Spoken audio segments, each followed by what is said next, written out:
गोमांस खाणारा हिरो प्रभू श्री रामाची भूमिका साकारत आहे. तळपायाची आग मस्तकाला गेली असेल तुमच्या हे ऐकून. की एक हिरो जो गोमांस खातो, आय लव्ह बीफचा नारा देतो, भर इंटरव्ह्यूमध्ये बोलतो, मला बीफ आवडतं. बीफ म्हणजे गोमांस मित्रांनो आणि हा हिरो प्रभू श्री रामाची भूमिका साकारत आहे.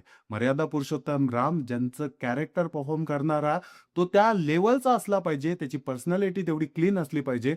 परंतु वादग्रस्त विधान करणाऱ्या हिरोंना प्रमोट करून बॉलिवूड दाखवतं काय हा देखील प्रश्न उपस्थित होतो. हे प्रोड्युसर, हे डायरेक्टर हजारो कोटी रुपये यांच्यावरती लावतात या किड्सवरती. मला हे समजत नाहीये, यांना साध्य काय करायचंय?